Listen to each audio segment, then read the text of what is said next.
భక్తివర్ణ ప్రేక్షకులకు శుభోదయం 10/8/2025 ఆదివారం నుండి 16/8/2025 శనివారం వరకు ద్వాదశ రాశుల ఫలితాలు. ముందుగా మేషరాశి. మేషరాశి వారికి ఈ వారం తలపెట్టిన పనుల్లో సకాలంలో పూర్తవడం వల్ల ఆనందంగా ఉండగలుగుతారు. అంతేకాదు ధైర్యంతో ముందుకు వెళ్ళగలుగుతారు, విజయం కలుగుతుంది. ఉద్యోగ వ్యాపార విషయాల్లో కూడా ముందంజే ఉంటుంది. వృత్తిలో కూడా అభివృద్ధి ఉంది. వ్యక్తిగతంగా చాలా లాభం ఉంది. మీ స్థాయి కూడా పెరిగే అవకాశం, పుష్కలమైనటువంటి పరిపూర్ణమైనటువంటి ఆరోగ్యం ఉంటుంది. దీర్ఘకాలిక వ్యాధులు ఏమైనా ఉంటే తగ్గే అవకాశం, సంపూర్ణ ఆరోగ్యవంతులు అయ్యే అవకాశం ఉంది. మరింత అనుకూలంగా ఉండడం కోసం విష్ణాలయం దర్శనం చేయండి, అన్ని విధాలుగా అనుకూలంగా ఉంటుంది. తదుపరి వృషభ రాశి. వృషభ రాశి వారికి కూడా ఈ వారం చాలా అనుకూలంగా ఉంది. చేసే పనులన్నీ కూడా బాగుంటాయి. పనుల్లో విజయం ఉంటుంది. అలంకార వస్తు లాభాలు, స్త్రీ సౌఖ్యం ఉంటుంది. విలువైన వస్తువులు సంగ్రహించుకునే అవకాశాలు, బంధుమిత్రుల సంగమం ఉంటుంది. అధిక ధనాదాయం ఉంటుంది. వృత్తి ఉద్యోగ వ్యాపారాల్లో మీకు లాభాలు కూడా ఉండే అవకాశాలు ఉన్నాయి. కొంచెం వృధా ధన వ్యయం అంటే అనవసర ప్రయాణాలు, అనవసరపు ఖర్చులు కూడా కొంచెం ఉండే అవకాశాలు ఉన్నాయి. గోసేవ చేయడం, ఈ వారంలో రుద్రాభిషేకం చేయించుకోండి. శివపంచాక్షరి మహామంత్రాన్ని కూడా జపం చేయండి. అన్ని విధాలుగా మీకు యోగ్యంగా ఉంటుంది. తదుపరి మిథున రాశి. మిథున రాశి వారికి ఈ వారం దూర ప్రాంత ప్రయాణాలు చేయవలసి రావడం, ఇతరులను ఆకట్టుకునే ప్రయత్నాలు చేసే అవకాశాలు, ప్రయాణ లాభాలు, పవిత్రమైన పుణ్యనదుల్లో స్నానం చేసే అవకాశాలు, తీర్థయాత్రలు, పుణ్యక్షేత్ర సందర్శనలు ఉన్నాయి. ఆర్థికంగా ఈ వారం హెచ్చుతగ్గులు కొంచెం గురి అయినప్పటికీ వారాంతానికల్లా లాభంలోనే ఉంటారు. వ్యాపారస్తులకు కూడా ఈ వారం అనుకూలం. విద్యార్థులకు కూడా అనుకూలం. ఈ రాశి స్త్రీలకు మట్టికి ఋతుక్రమణమైనటువంటి సమస్యలతో కొంచెం ఇబ్బంది పడే అవకాశాలు ఉంటాయి. కాబట్టి సుబ్రహ్మణ్యేశ్వర ఆరాధన, సుబ్రహ్మణ్యేశ్వర దర్శనం, హనుమత్ దర్శనం, మంగళవారం నియమాలు, హనుమాన్ చాలీసా పారాయణ చేయడం, సుబ్రహ్మణ్యేశ్వర స్వామికి అభిషేకం చేయడం, గోరువెచ్చని నీళ్లు చక్కగా మంగళవారం నుంచే కూడా తాగడం ప్రారంభించండి. ఈ ఆడవాళ్లకు సంబంధించిన ఋతుక్రమణ దోషాలు తొలగే అవకాశాలు ఉంటాయి. పురుషులకైతే ఈ వారం చాలా అనుకూలంగా ఉన్నతమైన ఉద్యోగ లాభాలు, నిరుద్యోగులు ఆనందంగా ఉండగలుగుతారు. ఉద్యోగస్తులు కూడా ప్రమోషన్లు ఉంటాయి. వ్యాపారస్తులు కూడా లాభాలు అనుకూలంగానే ఉంది. మరింత అనుకూలంగా ఉండడం కోసం మిథున రాశి వారు విష్ణు సహస్రనామ పారాయణ, విష్ణు ఆలయ దర్శనం, మహాలక్ష్మి అమ్మవారి స్తోత్ర పారాయణ చేయడం అన్ని విధాలుగా మీకు అనుకూలంగా ఉంటుంది. తదుపరి కర్కాటక రాశి. కర్కాటక రాశి వారికి ఈ వారం చాలా సానుకూలంగా ఉంది. ఆరోగ్యపరమైనటువంటి సమస్యలు ఉన్నప్పటికీ కూడా వాటితో బయటపడే అవకాశం, తండ్రితో కానీ, తల్లితో కానీ, బంధువులతో కానీ అభిప్రాయ భేదాలు ఉండే అవకాశాలు, నిలకడలేని మనస్తత్వంతో ఉండే అవకాశాలు ఉన్నాయి. ఏం మాట్లాడుతున్నారో మీకు అర్థం కాదు. ఎదుటివాళ్ళు మాట్లాడే మాట అర్థం చేసుకోకుండా మీ ధోరణిలో మీరు మీ అభిప్రాయాలు చెప్పేస్తూ ఉంటారు. దానివల్ల ఇబ్బందులు ఉంటాయి. ఈ వారం సామాన్యంగా ఉంది. ద్వితీయార్థమైతే ధనయోగం ఆనందకరంగా ఉంది. ఆదిత్యాది నవగ్రహ స్తోత్ర పారాయణ చేయడం, నవగ్రహ దర్శనం చేయండి. దానివల్ల నవగ్రహ ఆరాధన కూడా మీకు మేలు చేసే అవకాశం ఉంది. తదుపరి సింహరాశి. సింహరాశి వారికి ఈ వారం నూతనమైనటువంటి కార్యాలకు శ్రీకారం చుట్టే అవకాశాలు, చురుకుగా ఉత్సాహంగా కార్యక్రమాల్లో పాల్గొనే అవకాశం, భౌతికంగా ఆర్థికంగా కూడా ధన సంపాదన, అలాగే దస్తావేజు, రహస్యమైన పత్రాలు, విలువైన వస్తువులు, వాహనాలు జాగ్రత్తగా ఉంచుకోవాలి. అందుబాటులో ఉండాలి. వాటిపైన కన్నేసి ఉంచాలి. అలాగే ప్రయాణ సౌఖ్యం ఉంది. ధన ఆగమనం ఉంది. ధనలాభాలు ఉన్నాయి. రుణాలు ఏమన్నా రుణాల కోసం ప్రయత్నిస్తే మంజూరు అయ్యే అవకాశాలు, గృహ నిర్మాణ ప్రయత్నాలు కూడా మీకు సానుకూలపడే అవకాశం అయితే ఉంది. మరింత అనుకూలంగా ఉండడం కోసం గణపతి యొక్క ఆరాధన గరికి సమర్పించండి. సుబ్రహ్మణ్యేశ్వర ఆరాధన కూడా చేయండి. అన్ని విధాలుగా మీకు ఈ వారం యోగ్యంగా ఉంటుంది. తదుపరి కన్యా రాశి. తదుపరి కన్యారాశి. కన్యారాశి వారికి ఈ వారం ప్రయాణాల్లో అనుకూలతలు ఉన్నాయి, ఆనందం ఉంది, కుటుంబ సభ్యులతో సామరస్యంతో మెలిగే అవకాశాలు, సత్సంబంధాలు పుష్కలంగా ఉంటాయి. ఆరోగ్యం కూడా కొన్ని అనారోగ్య సమస్యల దగ్గర ఆరోగ్యం కుదిరిపడుతుంది. ఆనందభరితమైన విలాసవంతమైన వారంగా ఈ వారం చెప్పవచ్చు. దేవాలయ దర్శనాలు, విందులు, వినోదాలు, బంధువర్గ సందర్శనలో కూడా ఉండే అవకాశాలు ఉన్నాయి. స్వల్పంగా అనారోగ్య సమస్యలు కొంచెం వేధించే అవకాశం, నేత్ర శిరోబాధలు, కాళ్ళకు సంబంధించిన రోగ బాధలు కొంచెం ఇబ్బంది పడే అవకాశాలు ఉన్నాయి. నవగ్రహ స్తోత్రపారాయణ, నవగ్రహ దర్శనం, విష్ణు సహస్రనామ పారాయణ కూడా మీకు మేలు చేసే అవకాశం ఉంది. తదుపరి తులారాశి. తులారాశి వారికి ఈ వారం శ్రమానంతర ఫలితాలు ఉంటాయి. జీవితం ఆనందంగానే ఈ వారం సాగే అవకాశాలు, ఇంట్లో శుభకార్యాలు, ఉద్యోగంలో ఆదాయాలు, ఉద్యోగంలో ప్రమోషన్లు, జీతం పెరిగే అవకాశాలు, ఆనందం. అలాగే ఆర్థిక పరిస్థితి కూడా మెరుగుదల ఉంటుంది. స్థిరాస్తులు అభివృద్ధి చేస్తారు, ధనాన్ని పొదుపు చేసే అవకాశాలు ఉన్నాయి. మరింత ఆనందంగానే ఉంది. ఇష్టదేవత ఆరాధన, గృహదేవత ఆరాధన స్మరణ చేసుకుంటే సరిపోతుంది. తదుపరి వృశ్చిక రాశి. వృశ్చిక రాశి వారికి ఉపాసనా బలం పెరిగే అవకాశం, నమ్మకాలు, ఆధ్యాత్మిక చింతన మీకు మేలు చేసే అవకాశం, దైవభక్తి ఉంది. విషయాలపై, ఆధ్యాత్మిక విషయాలపై ఆసక్తి, జ్ఞాన సముపార్జన చేసే అవకాశాలు, అలాగే కుటుంబానందం, పెద్దల్ని, గురువుల యొక్క ఉపదేశాలు, గురువుల యొక్క సందర్శన, దానివల్ల ఆధ్యాత్మికంగా కొంచెం ఈ వారం అంతా కూడా ఉండే అవకాశాలు ఉన్నాయి. ఆధ్యాత్మిక విషయాల యందు ఆసక్తి పెరిగే అవకాశాలు కూడా ఉండి దాని మీద అన్ని విషయాలు తెలుసుకునే అవకాశాలు ఉన్నాయి. మరింత అనుకూలంగా ఉండడం కోసం సూర్య ఆరాధన, విష్ణు ఆలయ దర్శనము మీకు మేలు చేసే అవకాశం ఈ వారం ఉంది. తదుపరి ధనస్సు రాశి. ధనుర్రాశి వారికి నైతిక విలువలు పాటించే అవకాశాలు ఉన్నాయి. వృత్తి ధర్మంతో ఉంటారు.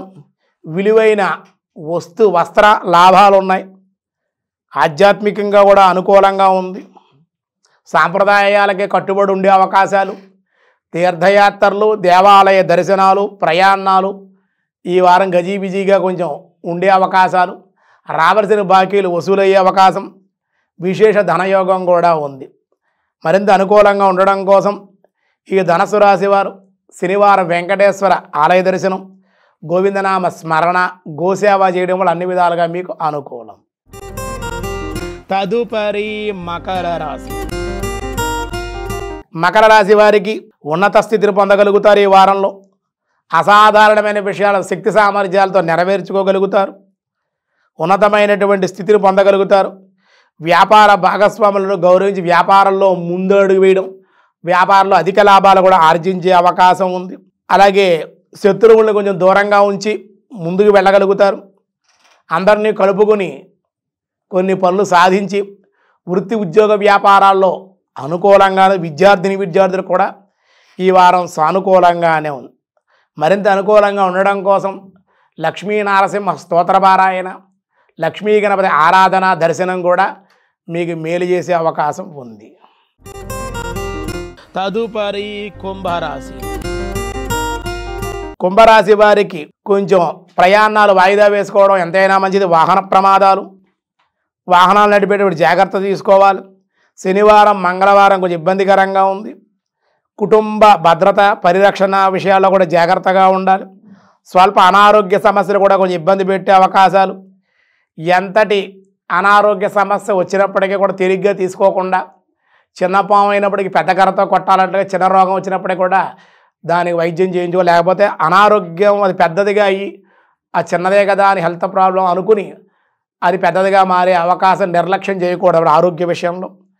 కాబట్టి సూర్య ఆరాధన, అలాగే శనివార నియమాలు, శనివార వ్రతాలు, వెంకటేశ్వర శనివారం 7 వారాల వ్రతం, అఖండ దీపారాధన చేయడం, స్వామికి చలివిడి, పానకము, తిలపిష్టాన్ని నివేదన చేయడం వల్ల అన్ని విధాలుగా మీకు అనుకూలంగా ఉంటుంది.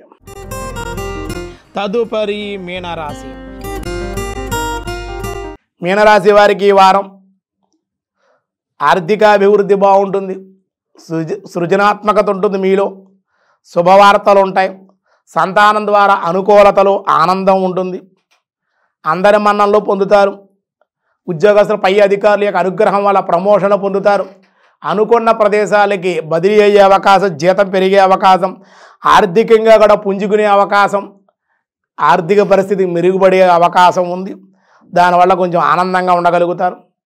కాబట్టి ఇంకా మరింత ఆనందంగా ఉండాలి, బాగుండాలి అంటే శనివారం వెంకటేశ్వర స్వామి వారికి నీలపు రంగు పుష్పాలతో పూజ చేయడం, తులసిమాలను సమర్పించడం, గోవిందనామ స్మరణ, వెంకటేశ్వర ఆరాధన దర్శనము కూడా మరింత మీకు మంచి అవకాశాలు ఇచ్చే అవకాశం ఉంది. ఈ వారంలో ఈ 10వ తేదీ నుండి 16వ తేదీ వరకు కూడా ఈ కాలమానంలో 16వ తేదీ శ్రీకృష్ణ జన్మాష్టమి, దీన్నే గోకులాష్టమి అని, కృష్ణాష్టమి అని పిలుస్తూ ఉంటారు. కాబట్టి శ్రీకృష్ణుడిని ఆరాధించాలి. ఈ వారం రెమెడీ కూడా మీ అందరికీ అదే. ఈ ఏళ్ళనాటి శని, అష్టమ శని, అర్ధాష్టమ శని దోషం ఉన్నటువంటి వాళ్ళు కృష్ణుని కృష్ణ భక్తుడు అన్నమాట. శనేశ్వరుడు వారు కృష్ణుని ఆరాధిస్తే ఆయన శాంతిస్తాడు. కరషయితి కృష్ణ అంటే కష్టాలను తొలగించేటువంటి వాడు, ఆకర్షణమైన రూపము కలిగినటువంటి వాడు కృష్ణుడు. కృష్ణుడే వసుదేవసుతం దేవం కంసచానూరమర్దనం దేవకీ పరమానందం కృష్ణం వందే జగద్గురుం. ఆయనే జగత్ గురువు. కాబట్టి కృష్ణుడు సాక్షాత్ భగవాన్ స్వయం కృష్ణ. భగవంతుడు ఎలా ఉంటాడో చూడాలి అనుకుంటే కృష్ణుడిని చూడండి రా అన్నారు. ఎందుకంటే భగవంతుడి యొక్క ఆ రూపంలోనే వచ్చాడు, ఆచరించాడు. రాముడు ఆచరించి చూపించాడు. కృష్ణుడు అలా కాదు, చెబుతాడు, ఆచరిస్తాడు రాముడు. కృష్ణుడు అలా కాదు, ఇది ఉపదేశిస్తాడు, వినకపోతే దండిస్తాడు, శిక్షిస్తాడు. కనుక కృష్ణుడు గట్టిగా పట్టుదలగా జ్ఞానోపదేశాన్ని లోకాలకి వచ్చేటువంటిది కలియుగం. కాబట్టి కలియుగంలో మానవులు పాపకర్మలు చేస్తూ ఈర్ష్య అసూయ గుణాలు కలిగి ఉంటారు. వీళ్ళు తల్లిదండ్రులు సరిగ్గా చూడరు, గురువులు గౌరవించరు, భర్తలు గౌరవించరు, పిల్లలు గౌరవించరు, భార్యలు గౌరవించరు, యజమాన్ని గౌరవించరు. ఈ విధంగా ఎవరికి వాళ్ళ స్వార్థంతో అసూయ ఈర్ష్యా గుణాలతో పాపాలు చేసే పాపపంకిలమైన ప్రపంచాన్ని ఉద్ధరించడం కోసం పరమాత్మ అర్జునుడు ప్రతిపాదికంగా పెట్టుకుని భగవద్గీతను లోకాలకు ఉపదేశించాడు. కృష్ణుడు జ్ఞానోపదేశం. మన జీవితంలో ఎలా నడవాలి, ఎలా ప్రవర్తించాలి తెలియాలంటే భగవద్గీత ప్రతి శ్లోకం కూడా మనకు నడవడికి నేర్పుతుంది. సకల వేద సారాంశ రూపమే భగవద్గీత. కాబట్టి భగవద్గీత చదివితే, దాన్ని అవలంబిస్తే, ఆచరిస్తే జీవితంలో మనం ఎలా నడుచుకోవాలో తెలిసిపోతుంది. కనుక అటువంటి నారాయణుడు శ్రీకృష్ణుడు పుట్టిన జన్మదినం, పుట్టగానే చంపేస్తానంటాడు కంసుడు, పుడితే చంపేస్తానంటాడు కృష్ణుడు. ఈ విధంగా ఉందన్నమాట.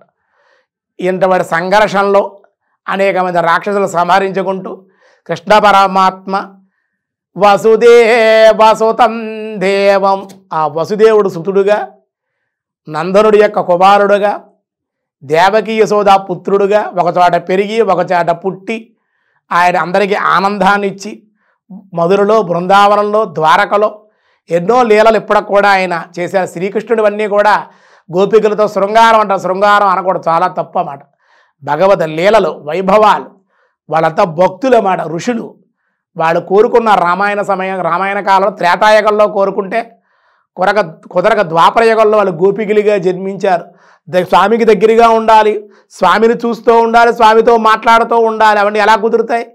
కృష్ణుడిగా అవతరించాడు. ఇంతమంది 16,000 మంది గోపికలు కూడా ఋషులుగా అవతరించారు, వాళ్ళు కన్యలుగా అవతరించారు. వాళ్ళు ద్వాపరయుగంలో ఆ శ్రీకృష్ణుడు లీలలు చేసాడు స్వామి, భక్తుల యొక్క కోరిక మేరకు. భగవంతుడు తప్పుడు పనులు చేసేవాడుగా, అందుకే నెమలి పింఛాన్ని ధరించాడు ఆయన. నెమలి ఒక జంతువు యొక్క సంపర్కం లేకుండానే సంతానాన్ని కంటుంది. ఆకాశం నుండి వర్షాకాలం పడే మేఘాన్ని ఆ మేఘంలో వచ్చే నీళ్ళని మింగడం వల్ల దాని సంతానం కలిగిపోతుంది. ఇంకొక నెమలి చూడడం వల్ల కూడా, చూపుల వల్ల కూడా సంతానం కలుగుతుంది. ఎవరి సంపర్కంతో పని లేదు నెమలికి. కాబట్టి ఏ సంపర్కం లేనటువంటి వాడిని నేను అని చెప్పడం కోసమే, ఇది శృంగారం కాదు లీలలు అని తెలియజేయడం కోసమే కృష్ణుడు నెమలి పింఛాన్ని ధరించాడు. అటువంటి మహానుభావుడు కృష్ణ పరమాత్మ. అటువంటి స్వామి కస్తూరీ తిలకం లలాట పలకే వక్షస్థలే కౌస్తుభం నాసాగ్రే నవమౌక్తికం కరతలే వేణుంకరే కంకణం సర్వాంగే హరిచందనం చ కలయన్ కంఠే చ ముక్తావళి గోపస్త్రీ పరివేష్టితో విజయతే గోపాల చూడామణి. అటువంటి కృష్ణ భగవాను ఆరాధించడం స్మరించడం ఖాయం అంటారు. బారింతరాలు పెడతారే ఆ సమయంలో పెడే పాత బెల్లం, సొంటి, పిప్పళ్ళు, మిరియాలు, లవంగాలు, ధనియాలు ఇవన్నీ వేయించి కృష్ణాష్టమి సామాన్లు అంటే ప్రసాదం సామాన్లు అంటే ఇస్తారు. అవన్నీ సొంటి ఇవన్నీ వేయించి పిప్పళ్ళు అవన్నీ కూడా వేయించి పాత బెల్లంతో మిళితం చేసి ఆవు నీతితో కలిపి ప్రసాదం తయారు పెట్టాలి. సున్నుండలు 1000 పదార్థాలు కూడా పెడతారు. కృష్ణుడి చుట్టూ చక్కగా నివేదన చేస్తారు. వెన్న నవనీతాచురుడు కాబట్టి వెన్న, అటుకులు, పాలు నివేదన కృష్ణ పరమాత్మ ప్రీతిగారు నివేదన చేయడం. ఉదయం ఉపవాసంగా ఉండాలి. కట్టు పొంగల్ తింటే పెసరపప్పు అవిరాన్నం అంటారు. కట్టు పొంగల్ని స్వామి నివేదన ఉదయం బాలభోగంగా తీసుకొని ఉపవాసంగా ఉండి రాత్రి ఉట్టుకొట్టిన తర్వాత కృష్ణుడిని ఆరాధించిన తర్వాత అయిన తర్వాత ఆవిడ భోజనం చేయవచ్చు అన్నమాట అని కృష్ణాష్టమి యొక్క విధానాన్ని తెలియజేస్తూ ద్వాదశ రాశుల వాళ్ళు ఈ కృష్ణాష్టమి వేడుకల్లో పాల్గొని కృష్ణుని ఆరాధిస్తే మీకున్న కష్టాలన్నీ తొలగుతాయని తెలియజేస్తూ కృష్ణాష్టమి సందర్భంగా భక్తివన్ తెలుగువన్ తరపున మీ అందరికీ కృష్ణుని యొక్క అనుగ్రహం కలగాలని కృష్ణాష్టమి శుభాకాంక్షలు, శుభ ఆశీస్సులు.